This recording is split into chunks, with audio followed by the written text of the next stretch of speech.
Muy buenas tardes para todos. Me presento, mi nombre es Marilyn Restrepo.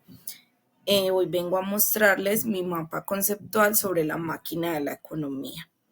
Inicialmente, la economía la componen varias transacciones, ¿cierto? Es el conjunto de muchas transacciones, las cuales son impulsadas por la naturaleza humana.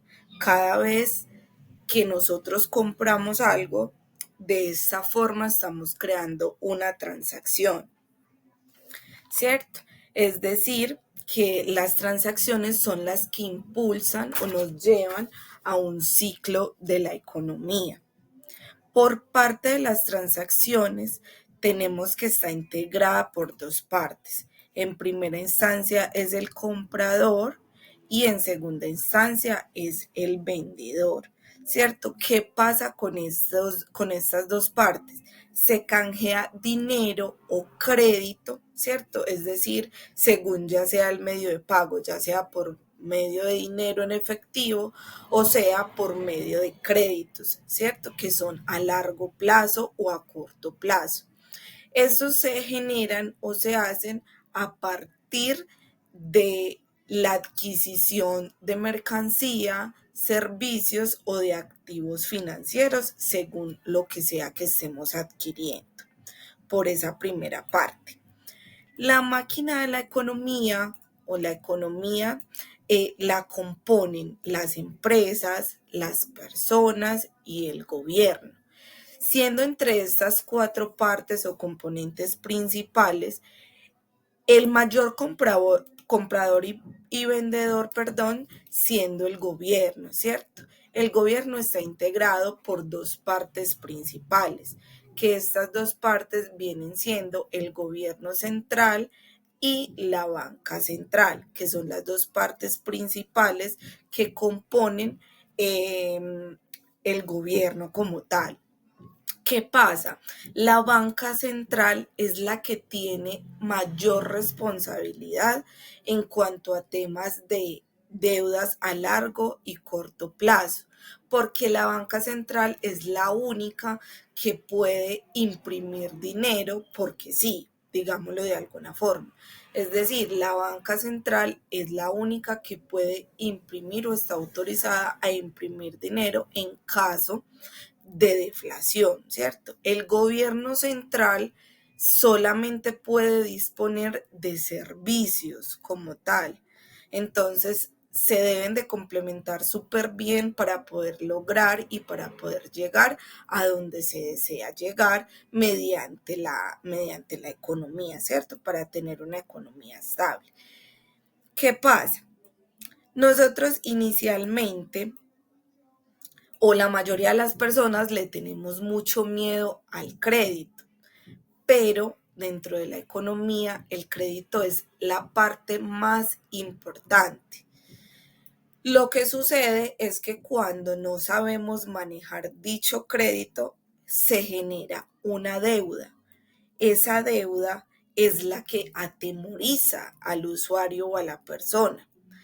Cuando nosotros adquirimos una deuda con dicha entidad, nosotros somos el prestatario y la entidad o la persona es el prestador. Entre de estas dos partes, el prestatario es el pasivo, es decir, el que adquiere la deuda. El prestador es, para el prestador, esa deuda es un activo, ¿cierto? Es decir, ellos quedan con esa deuda como un activo, como si ellos fueran la persona que nos está haciendo el préstamo, ¿cierto? Y para nosotros es un pasivo, es decir, el prestatario. Cuando nosotros como pasivos o como pasivos saldamos esa deuda al prestador, le saldamos a ellos ese activo, nosotros estamos pagando bajo un interés. Esa tasa de interés ya no la pacta la entidad o la persona que nos esté generando ese préstamo o ese crédito. Cuando ya nosotros saldamos esa deuda, entonces se genera lo que es el paz y salvo, es decir, que la transacción, la transacción o la relación comercial o económica paró ahí, ya terminó, o sea, ya nosotros saldamos esa deuda.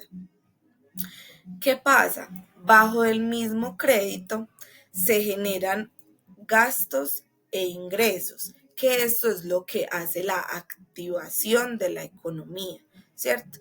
Si nosotros, lo que para nosotros es un gasto, para la otra persona es un ingreso.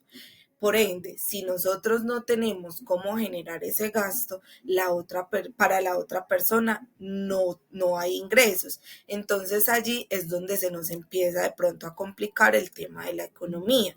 Por eso tenemos que ser muy inteligentes a la hora de cómo estoy manejando mis gastos, hasta dónde estoy llevando mis gastos y ser muy conscientes de que si no generamos ese ingreso a la otra persona, pues no va a haber una activación de la economía y eso es lo que necesitamos, activar la economía. Es decir, tener un equilibrio entre la inflación y la deflación, ¿cierto? Cuando se genera ese balance o ese equilibrio, que como lo decía anteriormente, ese equilibrio lo pueden generar o las personas ricas que llamamos, que tienen ya mayor propiedad, mayor ingreso, mayor patrimonio, o el banco, la banca, ¿cierto? Que es de la parte del gobierno, que imprimen esos adicionales, ¿cierto? ¿Qué pasa? Por medio de la economía también consta de tres partes fundamentales. ¿Cuáles son esas tres partes? El incremento de la productividad, el ciclo de deuda a corto plazo y el ciclo de deuda a largo plazo. Dentro de la máquina de la economía de Ray Dalio, él nos expresa que esas tres fuerzas principales de la economía son las que nos permiten tener ese crecimiento o ese balance dentro de la misma economía. Dentro de eso podemos decir que si nosotros dividimos la suma que se gasta por la cantidad, o sea, es decir, los gastos por la cantidad vendida, es decir, por lo que estamos vendiendo, tenemos el precio como tal de lo que está quedando, ¿cierto? Dentro del incremento de la productividad, ¿qué pasa? Siempre va a primar o siempre es de vital importancia que nos exijamos tener una alta productividad para poder gastar más, ¿cierto? Es decir, cuando el incremento de la productividad no es 100% el balance de la economía, porque ya les voy a explicar el ciclo de la deuda a corto plazo.